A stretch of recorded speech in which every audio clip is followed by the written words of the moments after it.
Caros amigos, bem-vindos a mais um episódio de Hoje no Mundo Militar. Neste vídeo falaremos sobre o fracasso dos objetivos estratégicos da ofensiva ucraniana e do início da Guerra Sem Fim. Siga as notícias e as novidades do mundo militar também no Spotify. Conteúdos novos em formato podcast todos os dias. Siga-nos por lá e leve o conteúdo do canal para onde você for. É só clicar no link que está aqui na descrição.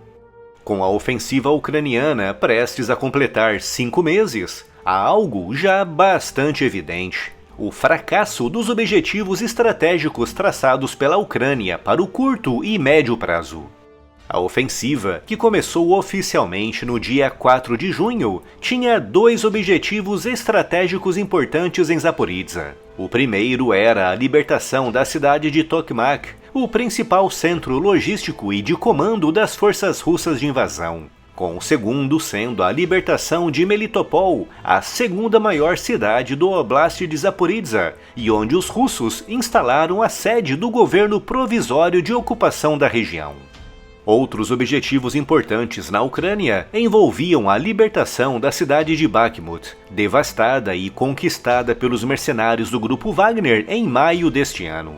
Esses eram os objetivos estratégicos para o curto prazo, objetivos que, se fossem alcançados, abririam caminho para outras conquistas no médio e longo prazo, como, por exemplo, a libertação de Mariupol, aniquilada e conquistada pelos russos em maio de 2022, e a libertação do restante do Oblast de Kherson, levando as tropas ucranianas às portas da Crimeia.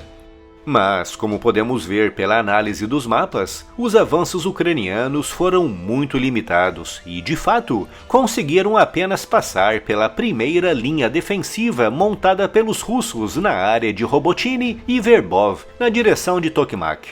E agora, com o clima mudando rapidamente na região com a chegada da Rasputitsa, uma época marcada por fortes chuvas que transformam as estradas e os campos em autênticos rios de lama, a fase das grandes manobras já passou, e a partir de agora, russos e ucranianos voltarão a se entrincheirar para o inverno que se aproxima. Isso mostra que a ofensiva definitivamente falhou em alcançar os seus objetivos, levantando 2 questões importantes: por que a ofensiva falhou e o que acontecerá agora?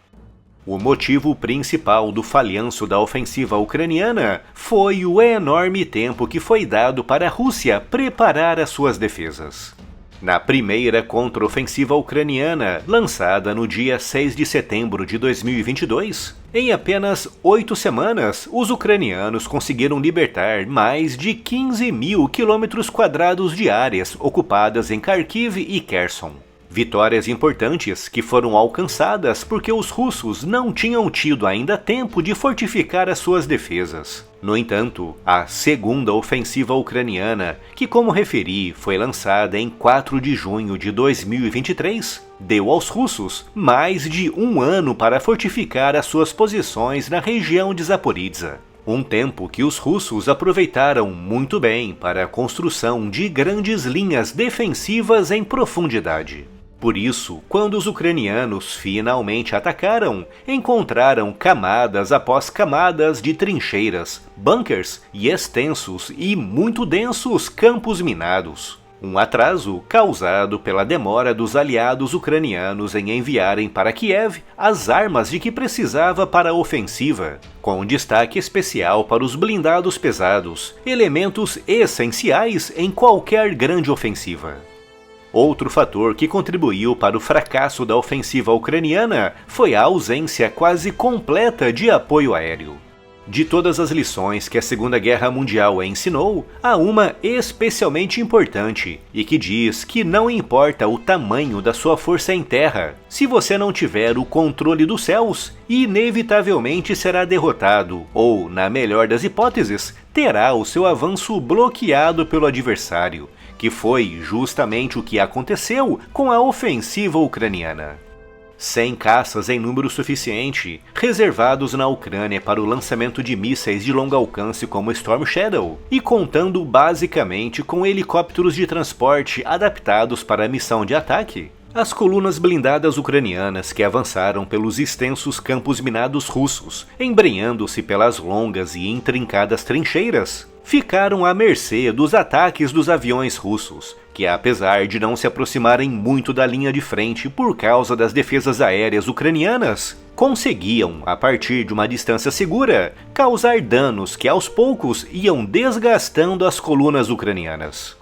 Esses dois elementos, a demora para o início da ofensiva, causada pela lentidão do Ocidente em fornecer as armas que os ucranianos precisavam, e a ausência de meios aéreos para, ao menos, equilibrar a balança do combate aéreo, foram determinantes para o fracasso da ofensiva ucraniana. Isso nos leva para a segunda questão. E agora, como é que fica?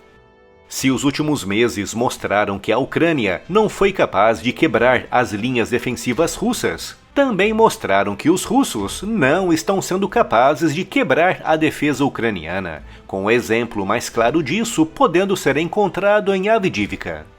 Há quase um mês que os russos tentam desesperadamente cercar e conquistar Avdiivka, com vídeos e fotos do campo de batalha mostrando que apenas naquela área a Rússia perdeu quase 200 de blindados pesados, centenas de veículos e um número estimado em mais de 10.000 soldados em ondas sucessivas de ataques fracassados.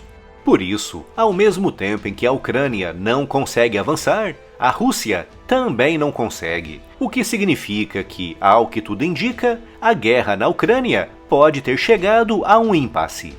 Nesse caso, se esse impasse se confirmar, podemos estar diante do início de uma espécie de guerra sem fim, um conflito sem fim à vista, que poderá se arrastar por ainda muitos e longos anos, lentamente drenando os recursos materiais e humanos da Rússia e da Ucrânia.